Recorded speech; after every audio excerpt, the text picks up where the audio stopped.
Hello, everyone. This is going to be a really interesting segment, and frankly, a segment that's well overdue. We're joined by Khaled Hassan, who is a geopolitical analyst and expert focusing particularly on national security.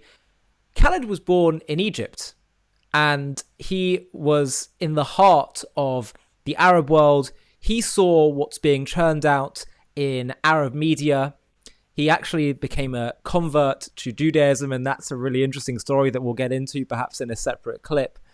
But Khaled and I were speaking last week, and he said that one thing that really needs to be looked at and understood is the way the Arab world are reporting the Israeli-Arab conflict, covering Israel, covering the West, to help us to really understand the conflict in far more depth. Because I think what can sometimes happen is we look at things entirely through Western eyes and sometimes project our own narratives of what we think is going on rather than actually hearing what the people on the ground are saying.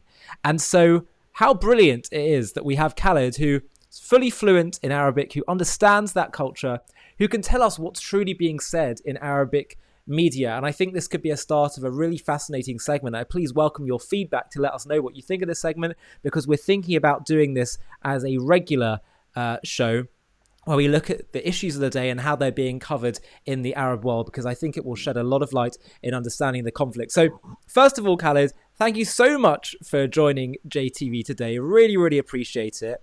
I want to start off by talking about how Arab media works and the fact that it seems like it's largely, maybe entirely, controlled by Arab governments, and that's critical to understanding the way it works and how it influences the population. Can you talk a bit about that?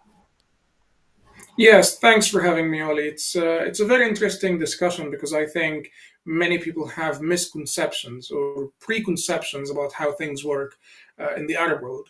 And that also, by the way, includes some of our most senior civil servants. That includes definitely some of our most senior diplomats, including our foreign secretary.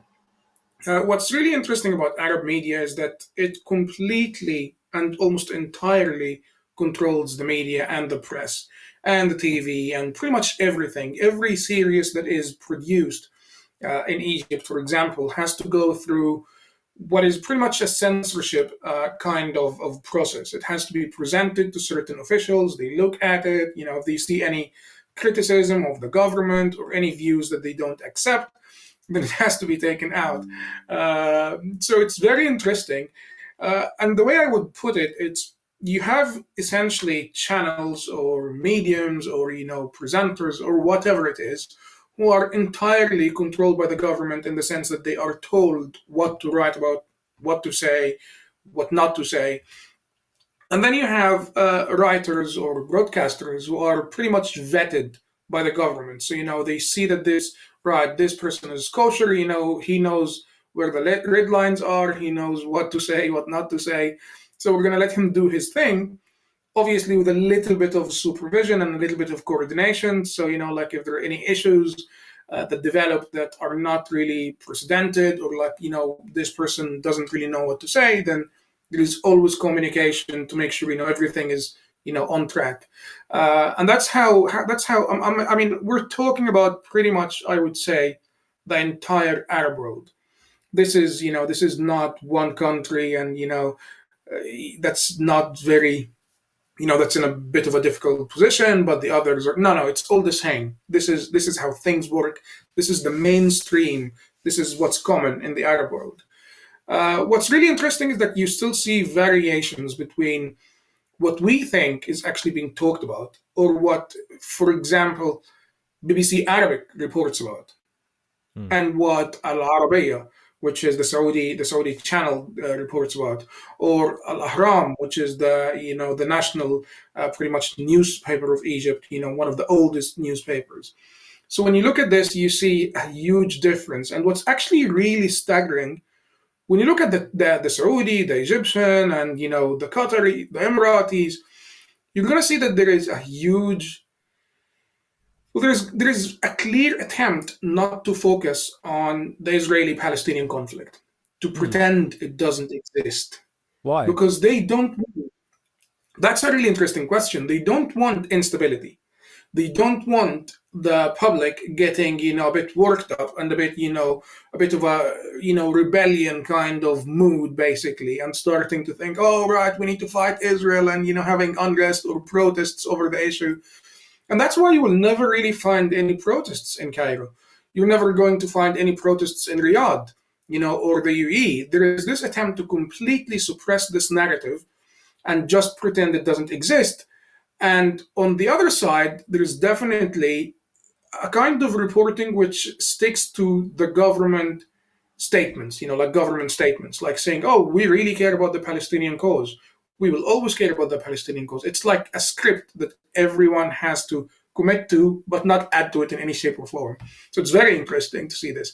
When you look at the BBC Arabic, for example, you're going to see, and I was one of the 10 main contributors to Trevor Searson's report on the BBC Arabic, well, BBC generally, but I focused on BBC Arabic.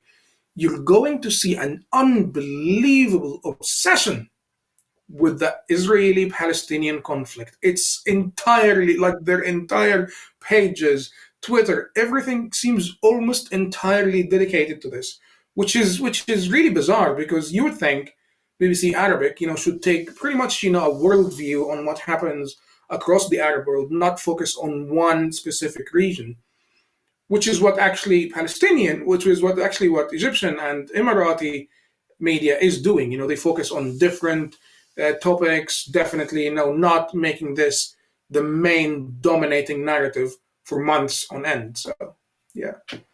That's really, really interesting. And you also mentioned to me particularly the significance of Palestinian, Egyptian and Saudi media, how they refer to Israel in their reporting. Do you want to just touch on that? Yes, that's very interesting, because you're going to see that the Palestinian, so for example, Wafa, which is affiliated with the Palestinian Authority, it's pretty much, the mouthpiece of the Palestinian Authority. It continues to refer to Israel generally, whether it's Israel proper, Tel Aviv or whatever, as the occupation. The occupation did this, the occupation did that. You're going to see on the other side, on the Egyptian side and the Saudi side, you're going to see that their own official channels, official media channels, are basically referring to Israel as Israel. So that's a huge difference. What you see from, especially Al Arabiya, which is now, the emerging, it's been growing, it's been, it's one of the main TV channels now for news reports in the Arab world. It completely legitimizes Israel and basically acknowledges Israel's right to exist by referring to it as Israel, not the occupation, not anything else, but pretty much normalizing Israel, which is very interesting to see. And it's the same from the Egyptian side. They don't use Dawlat al-Ihtilal, which is, the state of occupation, or, the Zionist entity. There is still some mentions of this, obviously, but it's getting far less than most people even know. So is that facing backlash? No, it's not. It's not. And this is what's really interesting, because if you look at Saudi Arabia is very busy implementing the Crown Prince's Vision 2030. They want to bring investments. They want to be pretty much the capital of entertainment, media, music, theater, and that's what the Saudis are doing. They have faced some backlash, but it's really quite limited. And it's not from Saudi Arabia, ironically. So Saudi Arabia, because of its position in the Arab world, in the Muslim world, you're going to always find that Egyptians, for example, say to the Saudis, oh my God, you're the center of Islam. How can you do this? How can you have parties when our brothers in Palestine are being murdered? But the Saudis actually fight back and they say, look, we're doing what's right for us. This is Saudi Arabia. You're not going to tell us what to do and what not to do. This is why I believe the Crown Prince is actually in a very strong position, because most of his population is young, and most of them support his vision. On the same side in Egypt, they're very busy with the economy. The Egyptian economy is really struggling, and they're very busy with this. You don't see this obsession that we see in Western media with Israel, which is really quite appalling, if you ask me, because now living in the UK, I've never seen this in Egypt. Like my own mum who lives in Egypt, no one talks nonstop about Israel the same way we do in the West. So yes. That's really interesting. By the way, before we look at some specific examples of Arabic media, um, what were your thoughts on the fact that the Saudi Crown Prince referred to what is Israel's war against Hamas as a genocide recently? Look, it's very interesting, and I think people try to read too much into these things. And I'll give you one example. So, not long before the Abraham Accords, John Kerry, who was the Secretary of State in the U.S., was asked about normalization between Arab states and the Israelis, and he said, "No chance, not going to happen." Every Arab leader was spoken to and said, "Would this happen without resolving the Palestinian issue?" So basically, reaching a settlement with the Palestinians. They said, "No, no chance, not going to happen. We have to first resolve the Palestinian issue, and then we discuss normalization." And obviously, he was wrong. This is what happens. Don't read too much into what Arab leaders say to their Arab audience. And this is where you have to make the distinction. And not a lot of people understand this nuance because for some reason, they do things exactly like you said in a westernized way. But I think we're actually experiencing some issues around this in the UK ourselves. The difference Yeah. between what politicians say and what they do, Yeah. especially, Labour Party's uh, commitment to Israel defending itself is one example, but we can come to this later on. So, yes. Yeah, absolutely. Well, let's have a look at some specific examples Yes. of Arabic media that you sent me to have a look at. So this is, why don't we start with this one? How Al Arabiya views Israel. So it's very interesting because this is actually a very recent report, and it talks about Israel's, expected withdrawal from Gaza if there is a ceasefire agreement reached soon, which is basically based on the Egyptian proposal to stop the war, ceasefire, you get all the hostages, and you start to withdraw gradually.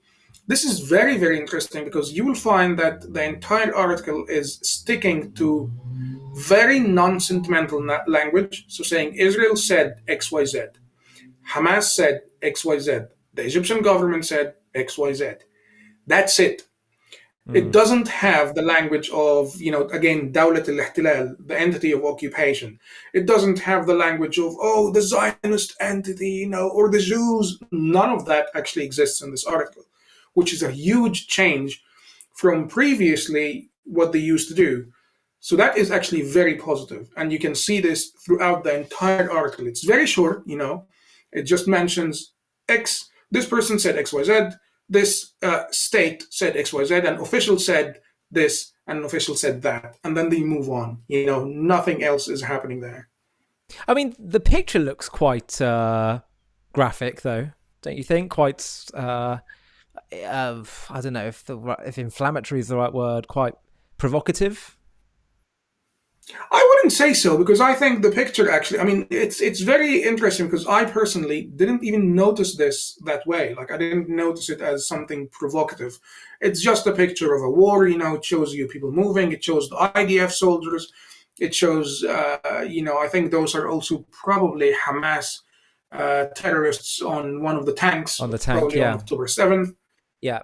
Yes, one of the tanks. Yeah, that were. But I don't see anything that is except because it's not. I suppose maybe what's sentimental is actually the photo with the child and his mom. That could be, yes, I agree, that could be sentimental. But generally speaking, it is really taking a very minimalist approach to, Yeah. provoking anyone or provoking any sentiments. So, yeah.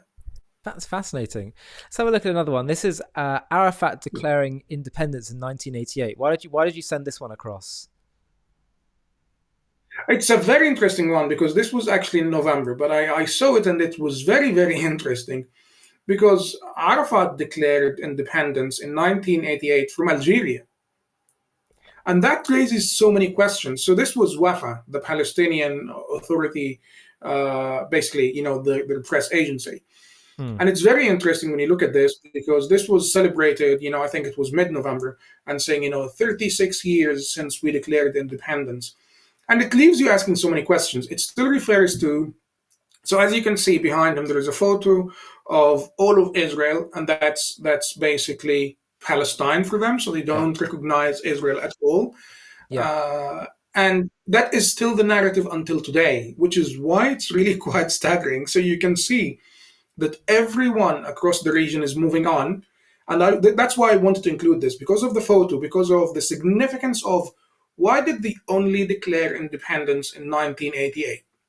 If you Right. believe that you are an independent country, why did you only do it in 1988?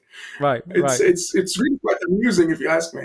And Yeah. also, it really just shows that everything that was happening in 1988, in 1948, in 1945 with the Palestinian mindset is still happening in 2024.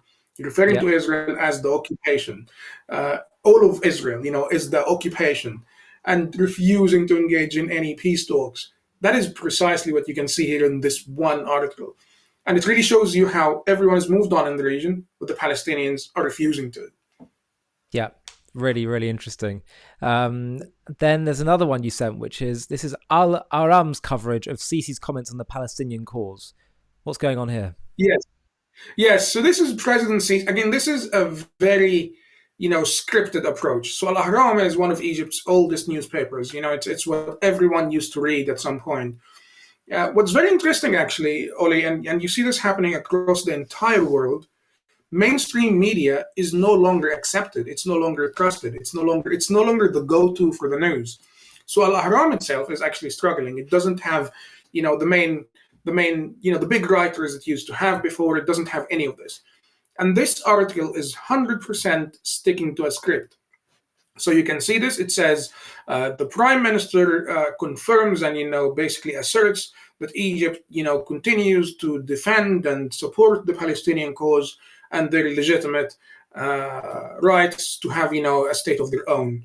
And then the article Mm. goes on to say we commit to this the supporting the Palestinians and a state based on the 1967 borders and East Jerusalem as its capital. So again, it's a very, very scripted article that doesn't actually do much. It doesn't actually provoke anything. Right. It's just a government statement, which is very Yeah. interesting to see because that's, again, that's across the entire Egyptian or mostly Arab. That's what you see, scripted stuff or stuff that completely avoids any So how challenges or conflicts or provoking any sense. so how do we square this with the fact that there are we see with BBC Arabic and certainly Al Jazeera, they have can have very provocative stuff, highly inflammatory, highly biased against Israel. How do we square these two things? So it's very interesting because you can see. So I met and worked with a lot of Arabs in the UK. And you can see that an Arab who works, for example, for the BBC, uh, is has the privilege of trying to find a cause or trying to find an identity, something to fight for. The Egyptians really don't. We're talking Mm. about a nation of 70% of Egyptians live on less than $5 a day. So no one really has this, the privilege and the luxury to be an activist. What we see from BBC Arabic is pretty much relying on activism rather than journalism, Mm. and this completely ruins the narrative. This is completely and utterly detached from reality because that's not what Egyptians are doing. That's not. It's the same question you can ask yourself: why do we see so many protests in London week after week, but we don't in Cairo? Like Mm. there hasn't been even one major protest. Yeah. We don't in Riyadh. Yeah. And that's because everyone, and we have to be very honest when it comes to this, everyone is sick and tired of this conflict. Everyone also believes that the Palestinians are acting as basically, a very entitled group of people who are expecting everyone to do what they want, otherwise, you're a traitor. While everyone else is moving on. So Egyptian nationalism is actually really gaining momentum. So people now in Egypt, a lot of them say, "Look, I'm Egyptian. I'm not Arab. Mm. I have a history that's completely different from Arabia. Yes, I speak Arabic, but I'm not Arab." In Saudi Arabia, you see now actually a talk on Greater Saudi Arabia, which Mm. is basically the emergence of Saudi Arabia is one of the hugest and most consequential powers in the region, and they're very proud of this. So everyone is moving on except for the West and Palestinians, which is absolutely tragic. Yeah, yeah, absolutely. That's so interesting. It's hard to really grasp this. I think people struggle to grasp this because they see the Arabs in the Palestinian territories being deeply ideologically against Israel, and therefore there's this assumption that therefore that reflects what's going on throughout the Arab world. But what we're seeing here through these media reports is actually subtle shifts perhaps are taking place. I think that it would be interesting, definitely, to regularly be looking at Arab media coverage and seeing how the same issues that we see reported in the West, how they get covered in the Arab world. I think it is important to understand that there is still, surely you would accept, there is still a lot of ideological hatred that is being spread on Arab media outside of just Israel and the Arab Palestinian territories. Would you accept that? Oh, absolutely, yes, there definitely is. I mean, it's huge, and you can see it everywhere. But what's happening here? So let me put it this way: Egyptians and Saudis and pretty much everyone across the region is not loving Jews. They're not starting to love, or discover this love for Jews. Yeah. That is all of a sudden emerging. But they're more hating Palestinians. Let's put it this way: Right. they're more resentful of Palestinians. They're more resentful of the expectation that they should sacrifice their own economic well-being or their own security or their own whatever for Palestinians. So what's happening is Arabs are not getting they're not getting closer to Israel, but they're getting really farther away from Palestinians. This is what's happening. They are basically, this is a divorce between Arabs and Palestinians, and it has been happening for years.